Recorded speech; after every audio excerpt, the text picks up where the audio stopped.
Good evening, everybody, and welcome back to Late Night Love. We are stepping into the tender spaces. The friend chasing a 29-year-old man online at 18. The parents trying to navigate preschool awkwardness.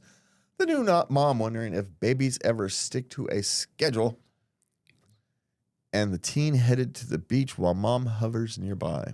We're also talking about friendships across genders, toddlers with midnight surprises, and the big question, how do we raise boys into men we are proud of?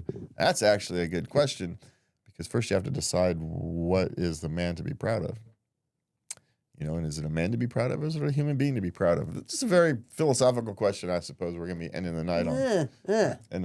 But before we get to all of that, you can find us at latenightLove.us. You can send us your questions, comments, suggestions to love@latenightLove.us. And do the show a favor and hit the like, subscribe, share, comment, do all that good fun stuff for the algorithms and blah, blah, blah, blah, blah. Okay. So there, got through all that real in record time. There.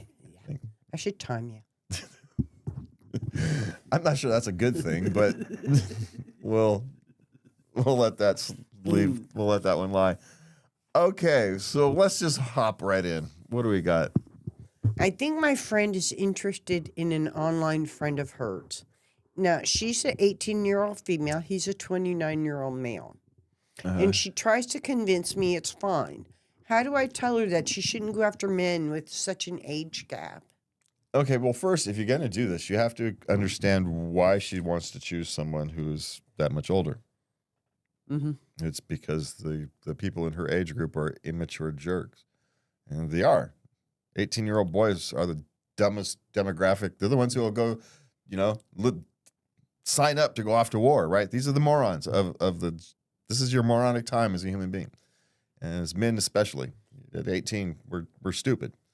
That's our dumbest time in our lives. We're smarter as toddlers than we are at 18. Just saying. So if you're going to talk to her about this, make sure you understand where she's coming from. She wants somebody who's already decided what his life is. Who's already on a path to something more. Somebody who's mature, has gone past all this stupid childish trying to impress his friends nonsense and has moved on to become his own person. Right? Completely understandable. Or she could end up like last week and the lady with the 15-year age gap, and it's freaking her out after 2 kids. Yeah. That's true. Now, remember, we're sitting here with a 9-year difference in ourselves. Yes, we are. So that's not that much difference than this 11-year. But we came together when we've been together 17 years. Yeah, I was I'm going to 40. be 65. You were 40. Yeah. So I was, yeah. Yeah, we had been through life swingers a couple times. Yeah. Yeah, I was 40 going on 60, right? It was one of those things. I was 18 for a number of years. You know what I'm saying? So I'm just saying, so that if you're going to get her, you have to get to the place where you understand why she's wanting to choose, right? Then you can start to explain to her, okay, great, we understand all this. I get it. It makes complete logical sense. But what you're not understanding is the differences between the age gap. That maturity level creates other problems that you can't see right now. You can't. In 5 years, will it make a difference? No. You're talking about a 25-year-old woman with a 36-year-old man? Yeah. Yeah. Yeah. Yeah, happens routinely. It does. Yeah. 18? You don't know yourself well enough, hon. I'm sorry. Yeah, at 18, we get skeptical about committing yourself to another 18, 19-year-old, right? Yeah, we do. I mean, even though some of us have done that. You don't know who you are. You don't know what you really want. Oh, she knows what she really wants. She does. She just doesn't have the experience to decide if this is the person that can give it to her. But you can't tell her that because, now she's going to go do it just out of spite. Well, yeah. Yeah. So, but here's the thing. At 18, you ain't going to be able to talk her out of nothing. Sorry. But the only chance you have is to relate with her. Say, I get it. I get why you would want this. It's just not the world's greatest idea in the long term. Yeah. Long term. It'll be fun for the next couple of years, sure, It will be. and it'll feel. And then one day you'll wake up and you'll realize that you don't know who you are because you never found the chance to go to figure it out. Yeah. Never gave yourself the chance. Will she listen? Probably not. But at least you'll feel like you've done your tried. And then there is always the option is it's none of your business. She's an adult. She is 18. I agree with her that it's not a great idea. I'm not getting, but it's also none of your business.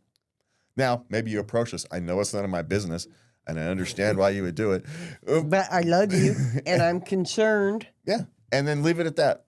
Yeah. And let her do with it what you will. Do not judge her any past that, right?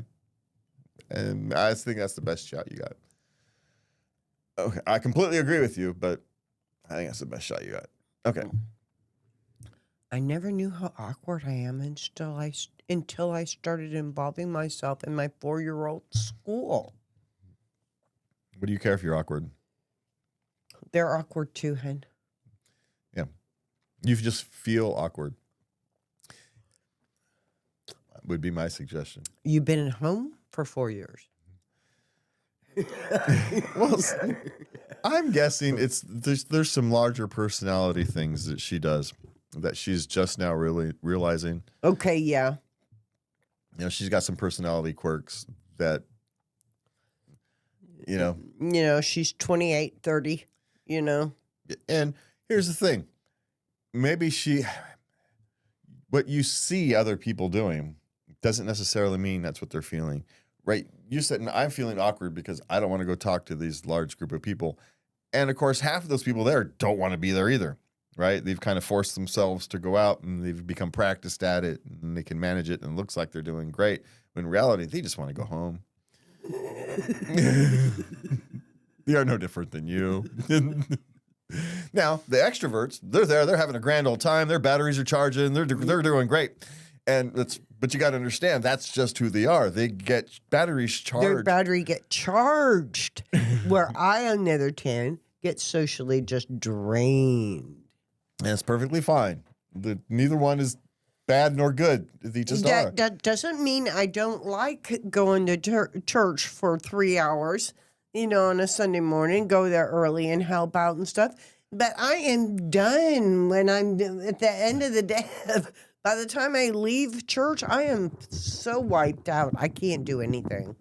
Now, here is the thing. If you find yourself being kind of like a bull in a china shop, right, type of person, well, then here's the thing. Stop and think before you do anything.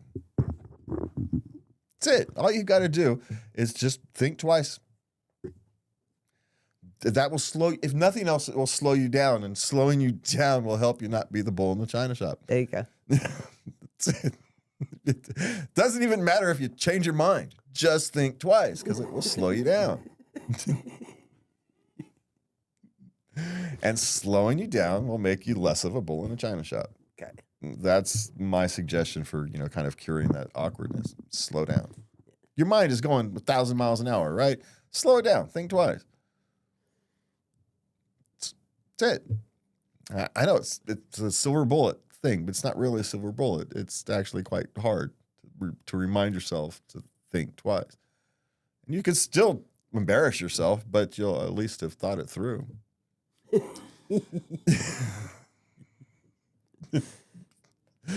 Okay, what is next?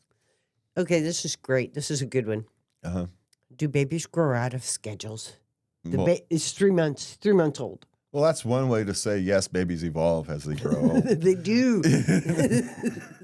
Their schedules, their needs change. You know, babies at 3 months are still sleeping quite a lot. This will change. Yeah, yes. Children's schedules evolve constantly. But they do better with schedules. At least a loose routine. Unless you have a child that doesn't. Most children do. I'm not gonna. But if you have a child that does not respond to schedules, do not try to force a schedule on them. all I'm saying. The only way to do that is to enforce responsibility for them being the masters of their own schedules.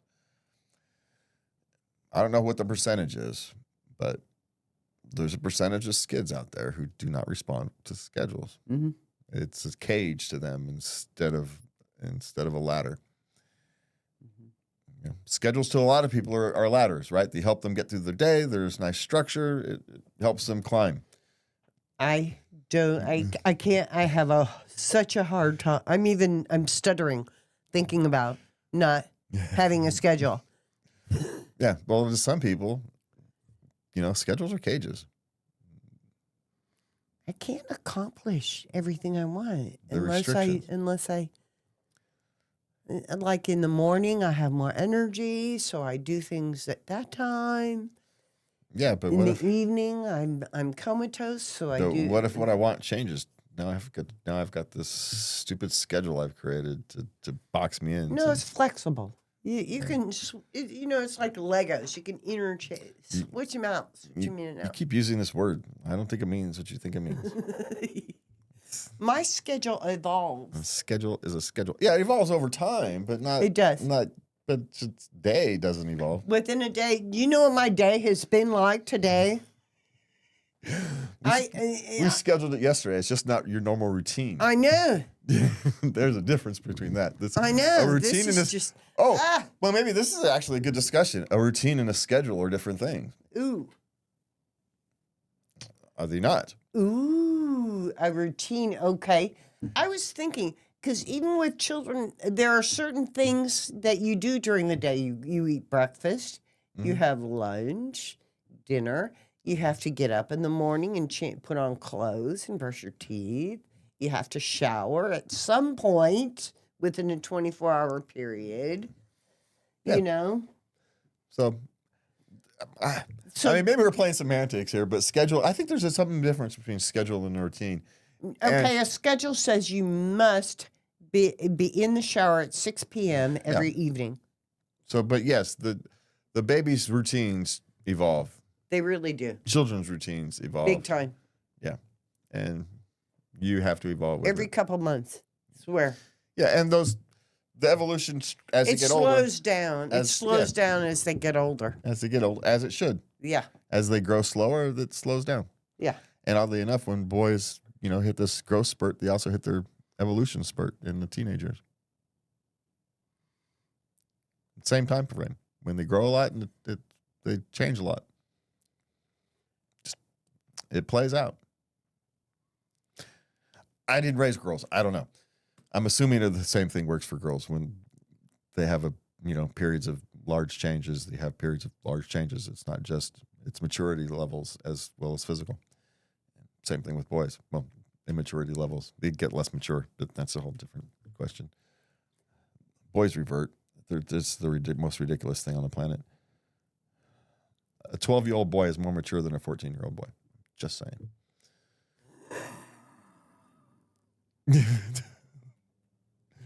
Yeah. 12-year-old boy wants to act like he's older than he is.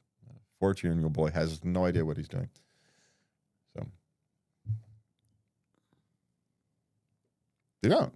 They're all screwed up, man. All those hormones and growing pains, and it's awful. Hey, girls have their own picnics to deal with, right? I'm not. Oh, yeah. Yeah. I'm not saying one is better or worse than the other. I'm just saying that, everybody's got a cross to bear. Teenage years are the worst. People have asked me, would you go back and live it again? Oh, hell no. No. Hell no. I would not want to be a teenager again.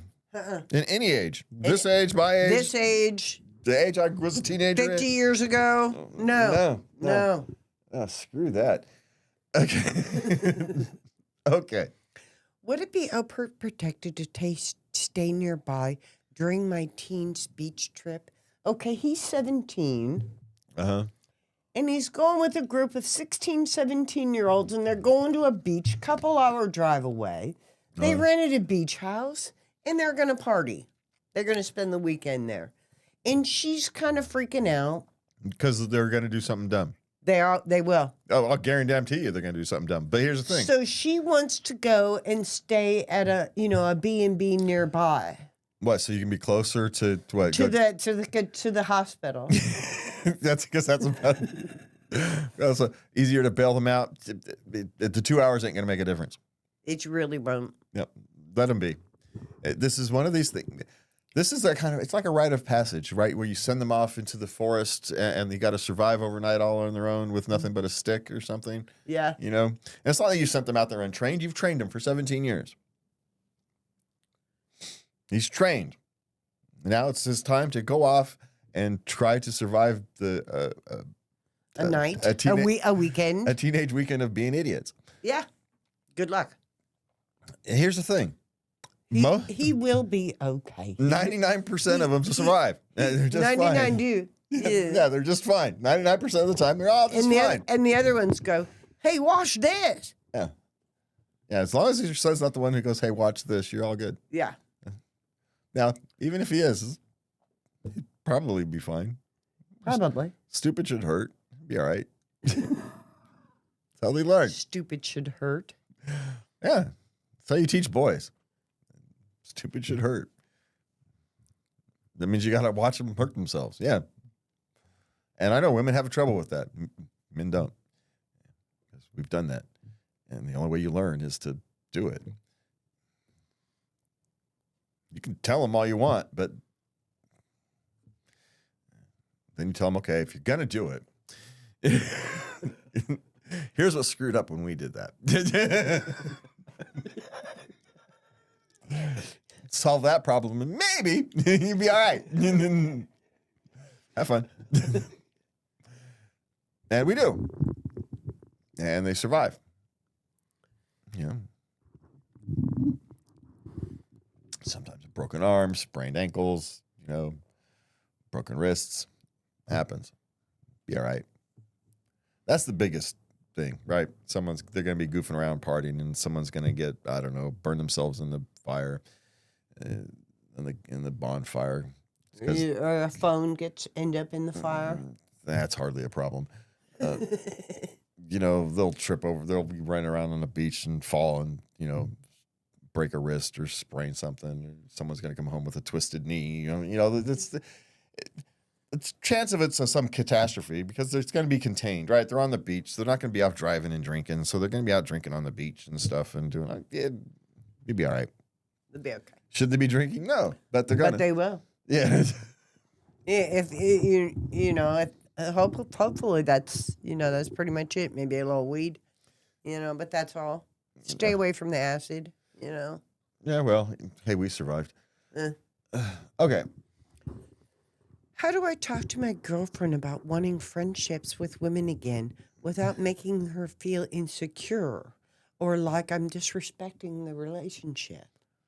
So why do you need to have relationships with women again? He wants to have, he was friends with women before. Yeah. But then she came along and he dropped them all. Why? Well, he focused on her. Well, but that's one thing, right? Is when you get a new girlfriend, your friends becomes kind of second nature for a while. And then after 3-4 months, you go back and you just pick them up again. It's not like there's nothing to... There's nothing. Call up your old friends. Yeah, just go start making the same plans you did before. Start doing the same things you did before. There's nothing to do here. You can talk to your if he wants to talk with his girlfriend. Well, and say I've been really focused on getting us established, and I haven't been, in contact with some of my old friends for a while, and I wanted to let you know I'm going to be contacting my old friends and doing some socializing and stuff. I just say I'm scared. I wouldn't make it that big of a deal, because then you're making it a big deal. You just say I'm scheduling time with my friends. You want to come, and you don't make it a big deal, because. Again, it's one of those things. If you make it a big deal, you're making it a big deal. So you're just going to drop this bomb on her? There's no bomb. You're just hanging out with your friends. You guys are acting like you're doing something completely unnatural. Or you've completely changed the course of who you are as a human being. You're just starting to go bowling again. Or go to the pub and play darts or whatever the heck it was they were doing.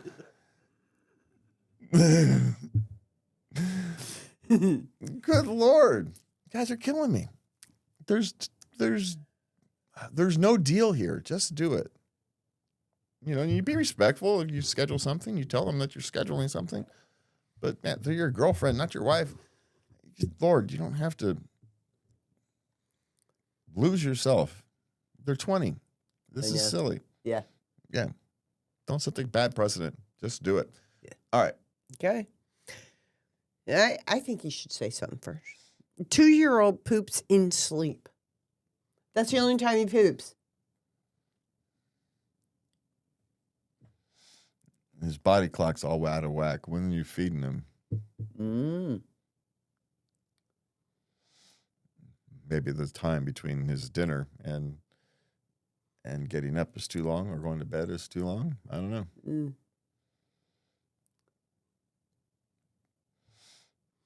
But he's 2. Yeah, he's 2. It's not that big of a deal. It's really not. I mean, if 3, it'd be a bigger deal. Yeah.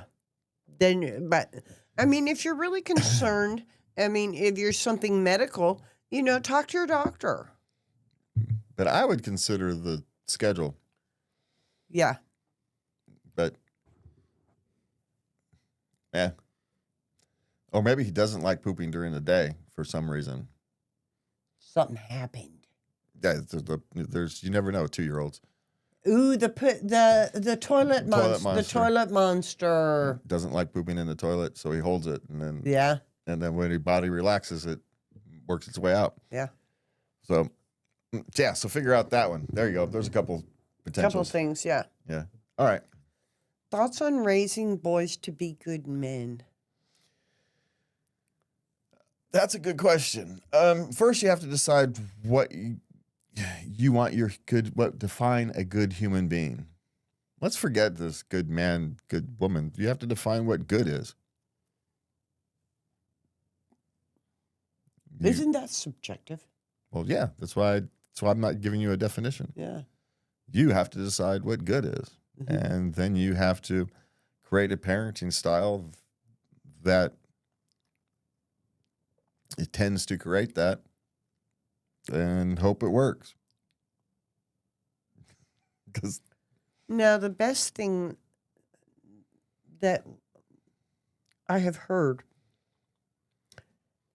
and I tried to do this for my girls, was to emulate the behavior that you will accept and the type of behavior that you do. They watch you. Are you a hypocrite? Oh, you can even survive that if you tell them, don't do what I do because I'm an idiot. They'll actually listen. They're like, yeah, you are. Yeah, I mean, they'll listen on things. You can actually get around some of that if you're open with it. But yeah, but you can't. You have to decide what a good man is, and there is no universal definition of that. I mean, is it the man, the protector? Is it the man, the provider? Is it the kind and compassionate? Is it the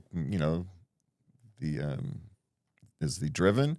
And some of this is personality, right? If you try to create a meek and mild, compassionate man, and he's got a self-driven he's type A personality. Good luck. Good luck. You've got to have to focus something else and make sure he's ethical and focus on those kind of things. And so, and moral, and you focus on those. So first you have to decide what a good man is. Then you have to decide your philosophy, and then you have to say, okay, does it match with the child I'm raising? Because you could have the greatest philosophy theory in the world, but if it doesn't match the child you're raising, it's not going to work. Mm-hmm. So, that's the one thing I learned about parenting a bunch of different kids is they're all different. Every single one. I got 3 girls, all very different. So you just kind of have to manage. There is no good. It's like they're each different people. Yeah. But the very first thing is decide what you think a good person is. And try to raise that. Forget man, woman. I mean, men and women have their own different needs and wants, their personalities. Again, that goes back to the personality of the child you're facing. But decide what the good human being you want is. Because we never have the other discussion. Mm-hmm. How do we raise a good woman? Mm. What does that even mean? I know. I don't know what it means either. Yeah. I have no clue. Yeah. So I know how to, now I do know how to raise a good human being. That I do know how to do. I can, be a good person. My girls are good people. I can do that. I can raise good human beings. I don't know what a good man or a good woman is, but I know what a good human being is. If you're going to go by stereotype, I'm sorry, but we all make a lot of mistakes. Yeah, sorry. All right, love is rarely tidy. It's long, winding practice of letting go, holding on, and learning when to step in. And every one of those questions reminds us that love is something we grow into over and over again. All right, for me and Lubby, have a good night, and please remember to love everybody. Good night.